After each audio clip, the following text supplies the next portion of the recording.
Welcome to my class. నిత్య జీవితంలో hydrocarbons అనేవి చాలా ముఖ్య పాత్రను వహిస్తున్నాయి. సో హైడ్రోకార్బన్స్ అంటే ఏమిటి? ఏదైనా ఒక కంపౌండ్ అనేది కార్బన్ మరియు హైడ్రోజన్ ఆటంని కలిగి ఉన్నట్లయితే దాన్ని హైడ్రోకార్బన్స్ అని అంటారు. ఇందులో సాధారణ హైడ్రోకార్బన్స్ ఆల్కీన్. ఈ కంపౌండ్లో కార్బన్ మరియు హైడ్రోజన్ ఆటమ్స్ ఉంటాయి. ఆల్కిన్స్ యొక్క జనరల్ ఫార్ములా CnH2n+2. ఇక్కడ n అనేది నెంబర్ ఆఫ్ కార్బన్ ఆటమ్స్ చూపిస్తుంది. ఫర్ ఎగ్జాంపుల్ n=1 తీసుకున్నట్లయితే ఈ n=1ని ఈ ఫార్ములాలో అప్లై చేసినట్లయితే మనకి మీథేన్ మాలిక్యులర్ ఫార్ములా వస్తుంది. So methane molecular formula CH4. n=2 తీసుకున్నట్లయితే ఈథేన్ మాలిక్యులర్ ఫార్ములా వస్తుంది. n=3 propane, n=4 butane. ఈ విధంగా మనం మాలిక్యులర్ ఫార్ములాని కనుక్కోవడానికి ఈ ఫార్ములాని యూజ్ చేస్తాము. అంతేకాకుండా ఆల్కిన్స్ అనే వాటిని సాచురేటెడ్ హైడ్రోకార్బన్స్ అని అంటారు. ఎందుకంటే కార్బన్ కార్బన్ మధ్య సింగిల్ బాండ్ ఉంటుంది కాబట్టి. అంతేకాకుండా ప్రతి కార్బన్ అనేది 4 మిగిలిన ఆటంతో బంధాలని ఏర్పరుస్తూ ఉంటుంది. ఆర్గానిక్ కెమిస్ట్రీలో కొన్ని మిలియన్ల సమ్మేళనాలు ఉన్నాయి. సో వాటిని స్పష్టంగా గుర్తించడానికి ఒక క్రమమైన పద్ధతిలో పేరు పెట్టే విధానం అనేది ఏర్పడింది. ఈ పద్ధతిని IUPAC నేమింగ్ అని అంటారు. దీని పూర్తి పేరు వచ్చి international union of pure and applied chemistry అని అంటారు. ఈ విధానంలో ప్రతి పేరు అనేది 3 భాగాలను కలిగి ఉంటుంది. First prefix, second word root or parent chain, third suffix అని అంటారు. ప్రిఫిక్స్ అనేది ఆ కార్బన్ చైన్లో ఏ రకమైన ఆల్కైల్ గ్రూప్స్, ఫంక్షనల్ గ్రూప్స్ లేదా వాటి యొక్క అవి ఏ స్థానంలో ఆ కార్బన్ చైన్లో ఉన్నాయో మనకి తెలపడానికి ప్రిఫిక్స్ ఉపయోగపడుతుంది. వర్డ్ రూట్ అనేది కంపౌండ్లో ఉండే లాంగెస్ట్ కార్బన్ చైన్ని తెలుపుతుంది. అదేవిధంగా రింగ్ స్ట్రక్చర్లో కూడా వర్డ్ రూట్ అదే రకంగా ఉంటుంది. సఫిక్స్ అనేది ఏ రకమైన హైడ్రోకార్బన్స్ అనేవి అందులో ఆ కంపౌండ్లో ఉన్నాయనేది తెలుపుతుంది. సఫిక్స్ ఆల్కేన్స్ కావచ్చు, ఆల్కీన్స్ కావచ్చు, ఆల్కైన్స్. సో వాటి అనుగుణంగా ఆ కంపౌండ్ యొక్క పేరు అనేది మారుతుంది.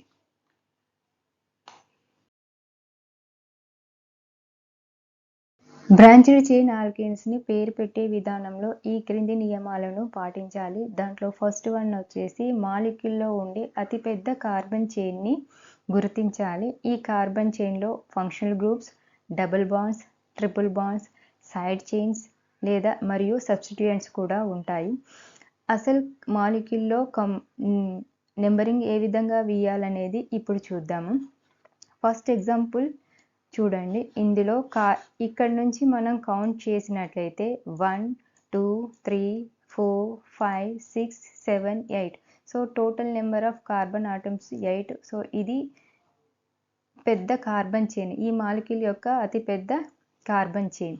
నెక్స్ట్ చూడండి, ఎప్పుడు కానీ కార్బన్ చైన్ నెంబర్ అనేది పెద్దదిగా వచ్చేటట్టు చూడాలి. అది నువ్వు రైట్ నుంచి లెఫ్ట్కి కానీ లేదా అప్ నుంచి డౌన్కి కానీ కౌంట్ చేసిన కార్బన్ చైన్ నెంబర్ అనేది పెద్దగా ఉంటే అది కరెక్ట్ అనేది.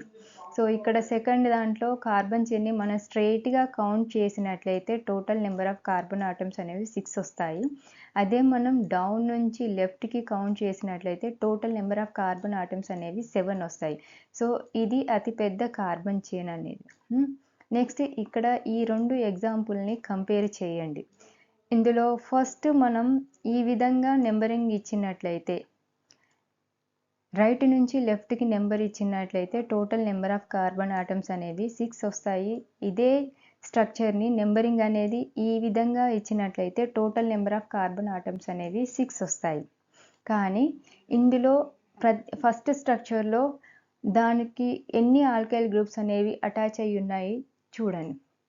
టోటల్ 3 ఆల్కైల్ గ్రూప్స్ అనేవి ఫస్ట్ స్ట్రక్చర్లో ఉన్నాయి. సెకండ్ స్ట్రక్చర్లో టోటల్ 4 ఆల్కైల్ గ్రూప్స్ అనేవి అటాచ్ అయి ఉన్నాయి. సో ఇది ఈ విధంగా పేరు ఇవ్వడం అనేది, నెంబరింగ్ ఇవ్వడం అనేది కరెక్ట్. నెక్స్ట్ కార్బన్ చైన్లో మనకి డబుల్ బాండ్ కానీ ట్రిపుల్ బాండ్స్ కానీ ఏవైనా ఉంటాయి. సో డబుల్ కానీ ట్రిపుల్ బాండ్ కానీ ఉన్నప్పుడు ఆ డబుల్ బాండ్ ఉన్న కార్బన్ ఆటంకి తక్కువ నెంబర్ వచ్చేటట్టు చూసుకోవాలి.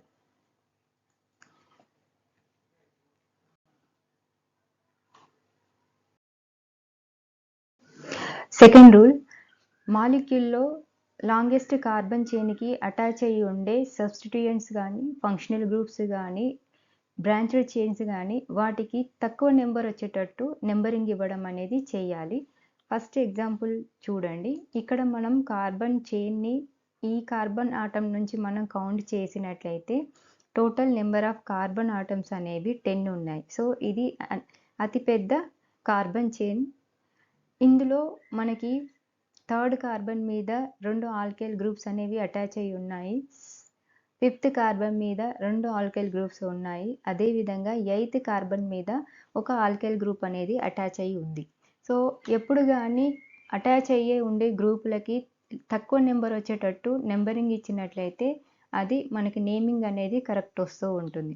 సో ఫస్ట్ ఎగ్జాంపుల్ అనేది కరెక్ట్. సెకండ్ దాంట్లో మనకి నెంబరింగ్ అనేది ఆల్కైల్ గ్రూప్స్కి పెద్దగా వచ్చింది కాబట్టి ఇది రాంగ్.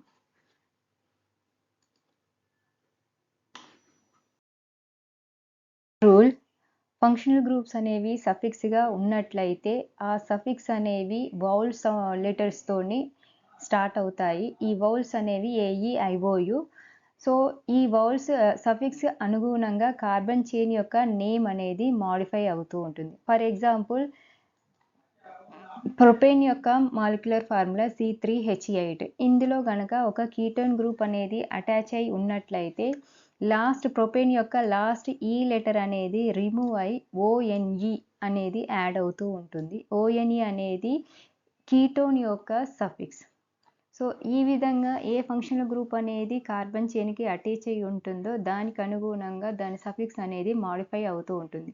ఇక్కడ ఆల్డిహైడ్ అనేది అటాచ్ అయి ఉంది ఈ ఎగ్జాంపుల్లో.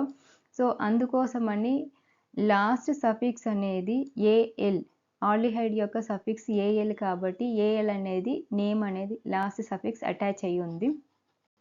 సో ఈ విధంగా ఈ చార్ట్లో వివిధ రకాల ఫంక్షనల్ గ్రూప్స్ ఉన్నాయి. ఆ ఫంక్షనల్ గ్రూప్స్ యొక్క సఫిక్స్ కూడా ఉన్నాయి. ఈ సఫిక్స్ అనేవి కార్బన్ కంపౌండ్లో వచ్చినట్లయితే దానికి అనుగుణంగా ఆ కార్బన్ కంపౌండ్ యొక్క నేమ్ అనేది మాడిఫై అవుతూ ఉంటుంది. ఇది థర్డ్ రూల్. ఫోర్త్ రూల్ వచ్చేసి 2 లేదా అంతకంటే ఎక్కువ సబ్స్టిట్యూయెంట్స్ కానీ ఆల్కైల్ గ్రూప్స్ కానీ పేరెంట్ చైన్కి అటాచ్ అయి ఉన్నప్పుడు ఫస్ట్ ప్రతి ఆల్కైల్ గ్రూప్కి నెంబరింగ్ ఇచ్చేసి నేమింగ్ రాసేటప్పుడు ఆల్ఫాబెటికల్ అరేంజ్మెంట్లో ఏది ఫస్ట్ వస్తుందో దాని నేమ్ మొదటగా రాయాలి. ఎగ్జాంపుల్, ఈ స్ట్రక్చర్లో సెకండ్ కార్బన్ మీద ఒక మిథైల్ గ్రూప్ ఉంది, 4th కార్బన్ మీద ఒక ఇథైల్ గ్రూప్ ఉంది. సో నేమింగ్ ఇచ్చేటప్పుడు ఆల్ఫాబెటికల్ అరేంజ్మెంట్లో ఇథైల్ ఫస్ట్ వస్తుంది కాబట్టి 4 ఇథైల్ 2 మిథైల్ హెక్సేన్ అని నేమ్ ఇస్తాము. మిథైల్ అండ్ హెక్సేన్ మధ్య ఎటువంటి గ్యాప్ అనేది ఉండకుండా చూడాలి. తర్వాత నెంబర్కి మరియు ఫంక్షనల్ గ్రూప్ మధ్యలో హైఫన్తోని సపరేట్ చేయాలి. ఇది 4th రూల్. 5th రూల్, 2 లేదా అంతకంటే ఎక్కువ ఒకే రకమైన ఆల్కైల్ గ్రూప్స్ కానీ సబ్స్టిట్యూయెంట్ కానీ లాంగెస్ట్ కార్బన్ చైన్కి అటాచ్ అయి ఉన్నప్పుడు ఫస్ట్ దాని యొక్క ప్రిఫిక్స్ అనేది డై, ట్రై, టెట్రా అనేది వస్తుంది. నెంబరింగ్ దానికి కామాతోని సపరేట్ చేయాలి. ఫస్ట్ ఎగ్జాంపుల్లో ఇక్కడ లాంగెస్ట్ కార్బన్ చైన్ అనేది 4 ఉన్నాయి కాబట్టి బ్యూటేన్, అండ్ సెకండ్ కార్బన్ మీద థర్డ్ కార్బన్ మీద ఒకే రకమైన మిథైల్ గ్రూప్స్ అనేవి అటాచ్ అయి ఉన్నాయి. సో నేమింగ్ అనేది 2,3 డై మిథైల్ బ్యూటేన్. నెంబరింగ్ని కామాతో సపరేట్ చేశాము. ఫంక్షనల్ గ్రూప్ని నెంబర్కి మధ్య హైఫన్ అనేది రాయాలి. Second example, longest carbon chain 5, so pentane. ఇందులో సెకండ్ కార్బన్ మీద ఒక methyl group, third, 4th 3 carbon మీద ఒకే రకమైన మిథైల్ గ్రూప్స్ అనేవి అటాచ్ అయి ఉన్నాయి కాబట్టి నేమింగ్ అనేది 2,3,4. ట్రై మీన్స్ 3 మిథైల్ గ్రూప్స్ అనేవి అటాచ్ అయి ఉన్నాయి. Tri methyl pentane. Last example, ఇందులో longest carbon chain 4, so butane. Second carbon మీద 2 మిథైల్ గ్రూప్స్, థర్డ్ కార్బన్ మీద 2 మిథైల్ గ్రూప్స్. ఈ 4 అనేవి ఒకే రకమైనవి. సో నెంబరింగ్ అనేది 2, 2, 3, 3. టెట్రా మీన్స్ 4 మిథైల్ గ్రూప్స్ కాబట్టి టెట్రా మిథైల్ బ్యూటేన్. ఈ విధంగా నేమింగ్ అనేది ఇవ్వాలి. 6th rule, longest carbon chain మీద 2 లేదా అంతకంటే ఎక్కువ ఆల్కైల్ గ్రూప్స్ లేదా సబ్స్టిట్యూయెంట్స్ అనేవి ఈక్వల్ డిస్టెంట్లో అటాచ్ అయి ఉన్నప్పుడు ఏ సైడ్ అయితే ఆల్కైల్ గ్రూప్స్ అనేవి ఎక్కువగా అటాచ్ అయి ఉన్నాయో ఆ సైడ్ నుంచి నెంబరింగ్ అనేది ఇవ్వాలి. ఇది 6th రూల్. ఇక్కడ ఎగ్జాంపుల్, సెకండ్ కార్బన్ మీద, థర్డ్ కార్బన్ మీద మిథైల్ గ్రూప్స్ ఉన్నాయి, 4th కార్బన్ మీద ప్రొపైల్ గ్రూప్ ఉంది, 5th కార్బన్ మీద మళ్ళొక మిథైల్ గ్రూప్ అనేది అటాచ్ అయి ఉంది. సో మనం రైట్ నుంచి లెఫ్ట్కి నెంబర్ ఇవ్వడం వల్ల అటాచ్ అయి ఉన్న సబ్స్టిట్యూయెంట్కి తక్కువ నెంబర్ అనేది వచ్చింది. ఇది 6th రూల్. ఇవి ముఖ్యమైన IUPAC నేమింగ్ రూల్. ఈ రూల్ని ఫాలో అయినట్లయితే మనం ఈజీగా ఏ స్ట్రక్చర్ యొక్క నేమింగ్ అయినా రాయడానికి సులువవుతుంది.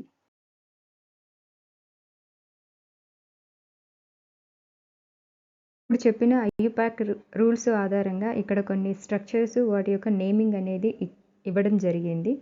ఒకసారి జాగ్రత్తగా అబ్జర్వ్ చేయండి. ఇంకా మీకు ఏమైనా డౌట్స్ ఉన్నట్లయితే కామెంట్ బాక్స్లో రాయండి. Thanks for watching.